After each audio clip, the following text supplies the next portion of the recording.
সন্দেহিত আপনাদের উপর মানুষ আসতে শুরু করেছে। কালকে আমি দেখলাম একটা অংশতে এমন ভাবে কথা বলা হচ্ছে যে তারা এখন বলতে শুরু করে দিয়েছেন যে এখানে আপনার ভিন্ন দিকে যাচ্ছে, বাংলাদেশের অভিজ্ঞতা আছে তো ভিন্ন দিকে যাওয়ার।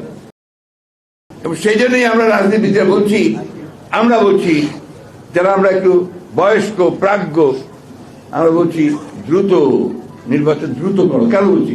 বিএনপি ক্ষমতা যাওয়ার জন্য ন, আমরা বলছি নির্বাচনটা দ্রুত না হলে এই সমস্যাগুলো বাড়বে, অন্যান্য সমস্যা বাড়বে।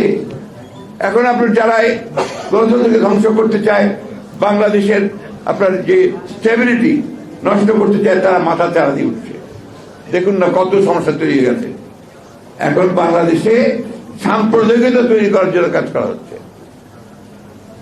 ফ্যাক্টরি জ্বালিয়ে দিচ্ছে যা আমাদের দেশের সবচেয়ে বড় সম্পদ, দিনের পর দিন জ্বালিয়ে দিচ্ছে। এরা কিচ্ছু করতে পারছে না। কেন করতে পারছে না? Because there is no politics there. Political শক্তি নাই। আজকে যে একটা গভর্নমেন্ট থাকতো, আপনার ইলেকটেড গভর্নমেন্টের পেছনে পিপল থাকতো, এটা তো সহজ ছিল? সহজ ছিল না। তারপর আমরাই কিন্তু যতটুকু বন্ধ করতে পেরেছি, আমরাই বন্ধ করেছি। আমরা স্কোয়াড তৈরি করেছি, আমাদের লোকেরা গেছে, সেরকম জাগিয়ে গিয়ে বন্ধ করেছে। কালকে দেখা গেছে ওয়াইল্ড ক্যাট স্ট্রাইক করলো ছাত্ররা, তৃতীয়কে কলেজকে আমরা বিশ্ববিদ্যালয় করতে হবে। খুব ভালো কথা। ইন্টেলিজেন্স ছিল গভর্নমেন্টের, তারা জানতো না যে এটা একটা হতে পারে। তাহলে কেন আগে থেকে সে ব্যবস্থা নেওয়া হলো না? আসলে এই গভর্নমেন্ট এখনো স্টেবল হতে পারেনি ওই সব দিক থেকে। এই জন্য আমরা যেটা বারবার বলে এসেছি যে এটা আপনাদের কাজ না। ফাইনালি আপনার তাড়াতাড়ি দ্রুত একটা নির্বাচন দেন, যাদের কাজ তারা করুক, রাজনীতিবিদদের এই কাজ করুক। আমরা তো সংস্কার দিয়ে দিয়েছি প্রস্তাব, ওইখানে দেখেন কোনটা কোনটা আপনারা নেবেন, কোনটা কোনটা নেবেন না। কিন্তু আসল জিনিসটাতে আছেন, নির্বাচন কমিশনকে ঠিক করে আপনার একটা দ্রুত নির্বাচন ব্যবস্থা দেন। আমরা এই কথা বলে নিয়ে এত তারিখের মধ্যে দেন, এত তারিখের মধ্যে দেন। আমরা ঠিক রোড ম্যাপ দেন, কবে কি করবেন আপনারা জানান, তাই এটা আমরা জানাতে পারবো না। সেটা জানালে তো মানুষের মধ্যে একটা আস্থা আসবে, যেটা এত তারিখের মধ্যে একটা হবে। মানুষ তো ইলেকশন চায়। কালকে আপনার এই ছেলেদের ব্লকেটের ফলে তারপরে আপনার টেলিভিশনগুলোতে, আমি রাত্রিবেলা অনেক রাত্রে টেলিভিশন দেখি যে বিভিন্ন জায়গায় যে কথাবার্তাগুলো সাধারণ মানুষ বলছে, কথাবার্তাগুলো গণতন্ত্রের জন্য ভালো নয়। তারা বলছে আমার জিনিসের দাম বেড়েছে, আমি রিক্সা চালাতে পারিনি আজকে সারাদিন, আমি আজকে গাড়ি নিয়ে 4 ঘন্টা ধরে রাস্তায় আটকে আছি, আমার মাল সব গাড়িতে পড়ে আছে, এটা পচে যাবে, নষ্ট হয়ে যাবে। এই জন্য কি আমরা এই আন্দোলন করছিলাম? কথাগুলো হয়ে আসছে। এই কথাগুলো আসছে, সাংবাদিক ভাইরা কি আমার সঙ্গে একমত হবেন? এই কথাগুলো আসতে শুরু করেছে। This is not a good sign. আর আমাদের যারা শত্রু, এই ফ্যাসিবাদীর যারা আপনার মিত্র, তারা তো এই সুযোগগুলোই নেবে, সে নেওয়া শুরু করেছে। কথা নাই বার্তা নাই, ঠিক এই সময় আমরা সমস্ত দাবি চলে আসছে। এতদিন যে ফ্যাসিস্ট ওদেরকে পিষলো, পায়ের নিচে রেখে দিল, তখন কেউ কথা বললো না। ওরা জিজ্ঞেস করে বলে যে তখন কথা বলার সুযোগ ছিল না, এখন তো সুযোগ পেয়েছি, এখন বলছি। এটার থেকে পরিত্রাণের একমাত্র উপায়, জাতিকে রক্ষা করার একমাত্র উপায়, শহীদ জিয়াকে অনুসরণ করে, সকলের সঙ্গে আলোচনা করে অতি দ্রুত নির্বাচনের ব্যবস্থা করুন। যতবারই আপনারা বলেন যে আমরা শুধু নির্বাচন করি, আর নির্বাচন করছি তো জাতির স্বার্থে, বিএনপির স্বার্থে তো করছি না। আর সংস্কারের প্রস্তাবটা আমরা দিয়েছি, ওটা দেখেন কোনটা কোনটা নেবেন, কোনটা কোনটা নেবেন না। অন্যান্য দলগুলো দিয়েছে, আমরা যে 62টা দল একসাথে আমরা এটা দিয়েছিলাম 31 দফা।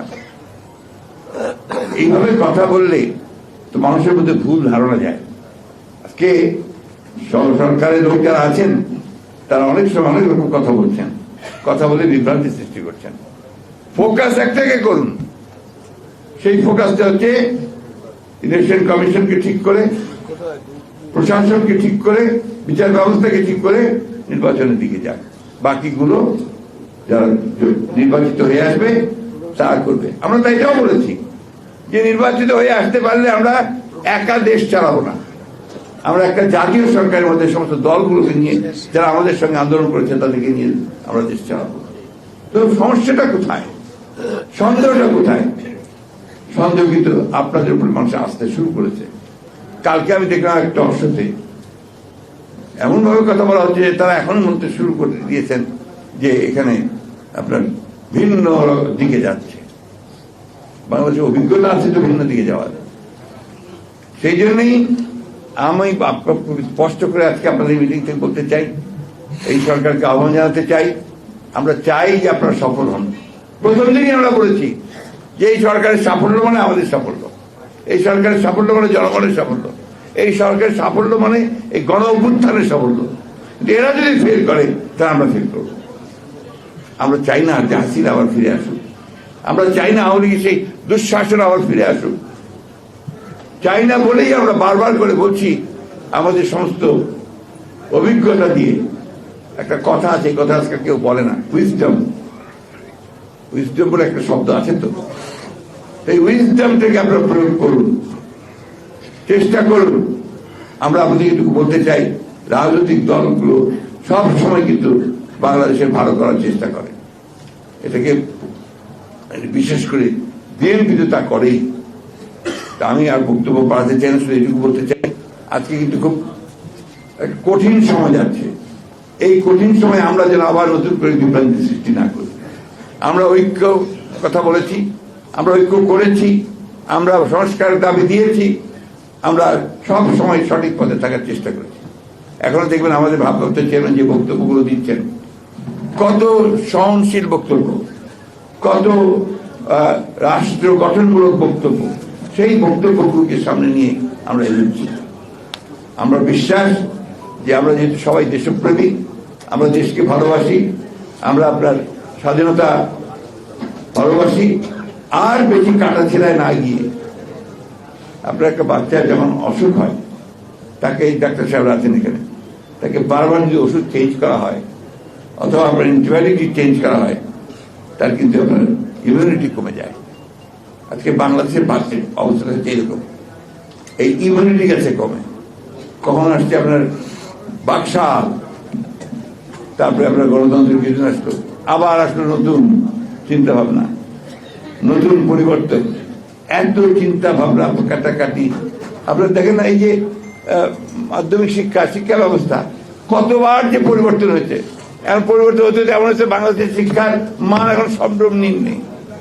এই যে আমাদের সমস্ত এখানে অত্যন্ত চৌকস ছাত্ররা আছেন, যারা ছাত্র জীবনে সবচেয়ে ভালো রেজাল্ট করেছেন, শিক্ষকতা করছেন, কেউ বড় বড় জায়গায় চলে গেছেন, আপনারা আছেন সবাই। এত নিচে মান বোধহয় কখনো ছিল না, এখন যে মান হয়েছে শিক্ষার। কেন? আমাদের এটাই আমাদের সাফল্য। এই সাফল্য আমরা করলাম 53 বছর পরে। আমাদের একটা ইউনিভার্সিটি নাম আপনার 1000টার মধ্যে আসে না, 1000 তালিকার মধ্যে আসে না। কারণ কি? কারণ হচ্ছে আমরা ঐক্যবদ্ধ জাতি নই। আর সবচেয়ে বড় ক্ষতি করেছে এই দেশের হাসিনা। এই 15 বছরে আমাদের সমস্ত অর্জনগুলোকে ধ্বংস করে দিয়েছে, প্রতিষ্ঠানকে ধ্বংস করেছে। একটা অফিস পাবেন না যেখানে ওদের ভূতগুলো বসে নেই, আর ওদের একটাই মাত্র কাজ ছিল টাকা কামাই করা। একটাই কাজ, কেমনে আপনার চুরি করবে, কেমন করে দেশের স্টেকার থেকে টাকা বের করে নিয়ে যাবে, মেগা প্রজেক্ট, অমুক প্রজেক্ট, ছোট প্রজেক্ট, বড় প্রজেক্ট, একটাই ধান্দা আছে টাকা। সরি, আমি আপনার একদম সাধারণ কথা বলছি। এটা যেন রিপিট না হয়, আমরা যেন এদের হাত থেকে রক্ষা পাই, তাই আমাদের এখন যেটা প্রয়োজন সেটা হচ্ছে একেবারে ইস্পাত কঠিন ঐক্য। যে ঐক্য দিয়ে আমরা আপনার এই অসাধ্য সাধন করেছি, ছেলেরা আমাদেরকে সঙ্গে আমরা ভিত্তি আমরা তৈরি করেছি, সেইখানে কিন্তু আপনার আমাদের এক থাকতে হবে। তো আমি আপনাদের এই ধরনের পেশাজীবীদের যে আপনার যেগুলো আলোচনা সভা হবে, এগুলো আরো ভালো জায়গায়, আরো ভালোভাবে। আমি কিছুক্ষণ আগেই বলেছি, জাহিদ ভাইকে গণিত বলেছি, 7 দিন ধরে করেন বিভিন্ন ইস্যুর উপরে, ওয়ার্কশপ করেন। আপনারাই তো দেবেন দেশকে, এই দিকে করেন, ইনশাল্লাহ আপনারা সফল হবেন। ধন্যবাদ।